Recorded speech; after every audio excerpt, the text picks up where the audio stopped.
What's that one question people miss out? Or I know you wrote in your books 40 questions before a first date. That one question people really miss out that you would let our audience know that they should really be asking. Well, my book is written because I'm a believer, so that's perspective is written from. The first thing after you have the first few questions all about you, getting to know you and what you want and making sure you're ready for love and a relationship. But after that, the very first thing you need to ask is what is your relationship with Jesus Christ? And if you're not a Christian, ask what is their religious beliefs? How do they, what do they believe? When they die and leave this earth, where are they going to go?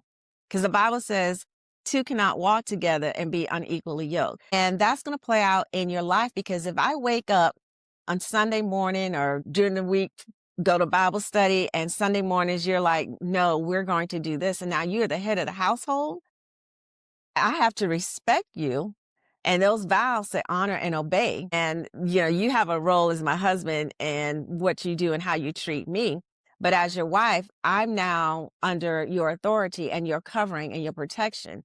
And it is my role because I believe in some traditional roles and values. But if you are the head of the household, you are to lead us. So if you're not leading us, if you're not praying, if you're not reading the Bible, then we are unequally yoked. And how can I be living with someone who is basically serving Satan and I'm serving Jesus? We are going to always butt heads.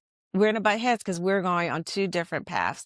That is the most important. And it is important and key, not only even if you're not a believer, who you choose to spend your life with is actually going to greatly influence how your life turns out. And it is very important to make sure you're on the same page with your religious beliefs. Because even in tithing, that money is usually one of the parts of a relationship where people go astray. They have differences in opinion. One might spend too much. One likes to save.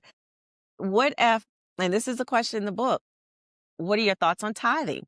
Because some people say absolutely not. We're not giving 10% to anything, not to a charity, not to a church, not to anything. And then there's other people who that is part of their core foundation. They believe in tithing. They believe give unto God, give him 10, you keep the 90. If he blesses the 90, you give him the 10. And it's about obedience because it's not like God needs anything, but it's about obedience, what goes back to character. So there are certain things that we do and God says, try me, improve me. And in the same aspect, there are certain things that we need to do in relationships to try and prove that person worthy of our time and our life if you're dating for a long-term commitment or marriage. Okay. So Okay. that's a long answer to say, find Yeah. out where they are spiritually.